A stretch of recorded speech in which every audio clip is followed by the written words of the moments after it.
वही बंटी नाम का कबूतर अपनी बीवी और बेटी टुनटुनी को शहर से गांव में छुट्टी मनाने की रात में आता है। तभी उनके घर के सामने एक बरगद का डरावना पेड़ होता है, जिस पर एक झूला लगा हुआ होता है। उस झूले को अपनी खिड़की से देखकर उसकी बेटी टुनटुनी कहती है, अरे वाह, यहाँ पर भी झूला है।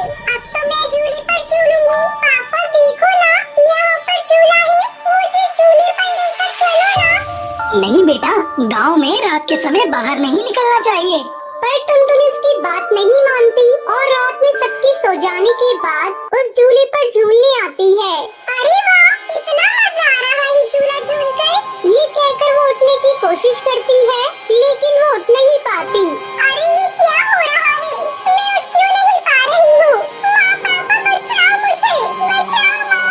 उसकी आवाज सुनकर बंटी कबूतर और बबली कबूतरी टुनटुनी को देखने के लिए कमरे में जाते हैं, पर टुनटुनी वहाँ नहीं मिलती।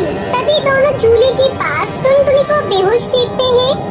मेरी बच्ची, ये क्या हुआ तुझे? इतना मना किया था, लेकिन फिर भी तू झूले के पास चली गई। बबली, तुम परेशान मत हो, इसे अंदर लेकर चलते हैं। फिर पानी डालने पर टुनटुनी होश में आ जाती है। फिर सब सो जाते हैं। अगले दिन रात होने के बाद टुनटुनी अचानक से उठती है और उसकी आंखें लाल हो जाती हैं, क्योंकि अब उसमें झूले वाली भूतिया चिड़िया की आत्मा का वास हो जाता है और टुनटुनी झूले पर जाकर झूलने लगती है।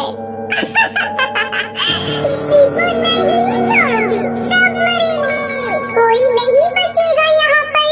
तभी बंटी उसे झूले पर बैठा हुआ देख लेता है और गुस्से में कहता है, मैंने तुम्हें मना किया था ना यहाँ आने को, पर तुम फिर क्यों आई? टुनटुनी, मैं कुछ पूछ रहा हूँ, क्या तुम्हें कुछ सुनाई नहीं देता? बेटा क्या हुआ? रात में 12 बजे झूले पर क्यों झूल रही है?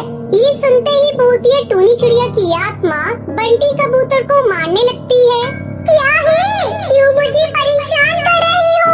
कैसे झूला भी नहीं झूलने देते हो? हट जाओ मेरे सामने से, मुझे झूला झूलना है। टुनटुनी बेटा, तुझे क्या हुआ है? ऐसे क्यों कर रही है? टुनटुनी, जरूर कोई बात है, कुछ तो गलत हुआ है। हाँ, गलत तूने किया है। यहाँ आकर अब मैं तुझे नहीं छोड़ूंगी। तभी बबली कबूतरी वहाँ आ जाती है। अरे टुनटुनी, तू अपने पापा को क्यों मार रही है? क्या हुआ है तुझे? इसके बाद भूतिया टूनी चिड़िया की आत्मा झूला झूलते झूलते बेहोश हो जाती है और टुनटुनी वहाँ गिर पड़ती है। बंटी को टुनटुनी पर भूतिया चिड़िया की आत्मा का साया लगता है। वो उसे अंदर ले जाकर रस्सी से बांध देता है, साथ ही तांत्रिक बाबा को बुला लेता है। तभी तांत्रिक मंत्र पढ़कर लॉकेट टुनटुनी के माथे पर रखता है। तभी एकदम से वो आत्मा बौखला जाती है और चिल्लाकर कहती है, छोड़ो मुझे, किसने पकड़ा है? मुझे छोड़ो, नहीं तो मार डालूंगी। तांत्रिक, तेरी इतनी हिम्मत तूने मुझे बांधा? बोल, हटा मेरे माथे से लॉकेट।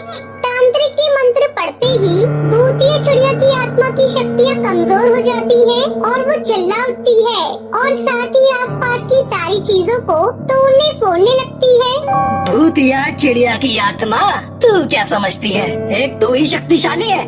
मैंने भी काली शक्तियों में महारत हासिल कर रखी है। अब तेरा सर्वनाश होना निश्चित है। अब चुपचाप बता दे, तू इस चिड़िया के शरीर में क्या कर रही है? नहीं बताऊंगी, मैं तुझे नहीं बताऊंगी। जो करना है तांत्रिक तू कर ले। तांत्रिक बाबा उसके ऊपर विभूति डाल देता है। तभी भूतिया टूनी चिड़िया की आत्मा गाना गाने लगती है, मैं तेरी दुश्मन, दुश्मन तू मेरा, मैं नागिन तू सफीरा। अरे नहीं, नागिन नहीं, मैं तो एक भूतिया टूनी चिड़िया की आत्मा हूँ। अजी देखिए ना, हमारी बेटी कितना अच्छा गाना गा रही है। तुम पागल हो गई हो क्या? हमारी बेटी नहीं, भूतिया चिड़िया की आत्मा है। भूतिया चिड़िया की आत्मा, बता दे तू कहाँ से और क्यों आई है? मेरा नाम टूनी था। मैं इसी गांव में रहती थी और मुझे झूला झूलने का बहुत शौक था। एक दिन मैं इसी पेड़ पर अपने झूले से झूल रही थी। तभी मेरी सहेली ने आकर मुझसे कहा, ऐ टूनी, जरा मुझे भी झूलने देना, मुझे भी बैठना है। कितनी देर हो गई है तुझे? थोड़ी देर रुक जा, पहले तू मुझे झूला झुला दे। अब तू देख, तुझे कितनी तेज का धक्का देकर जाती हूँ। ऐसा झूलेगी कि जिंदगी भर नहीं भूल पाएगी। सुंदरी कौवी ऐसा बोलकर अपनी सहेली टूनी चिड़िया को जोर से धक्का देकर झुलाने लगती है। तभी वो बरगद के पेड़ की जड़ को टूनी चिड़िया के गले में फेंक देती है, जिससे उसका गला दब कर मौत हो जाती है। जब से मैं भूतिया चिड़िया की आत्मा बन गई और मरने के बाद भी इस झूले पर किसी को नहीं झूलने देती। और फिर मैंने अपनी सहेली सुंदरी को भी मार डाला। टुनटुनी झूले पर झूलने आई तो मैंने उसके शरीर में ही कब्जा कर लिया। बस बहुत हुआ, तेरे अब जाने का समय आ गया है। तांत्रिक पापा इतना कहते ही भूतिया टूनी चिड़िया की आत्मा पर गंगा जल छिड़क देता है, जिसके बाद उसकी आत्मा टुनटुनी के शरीर से बाहर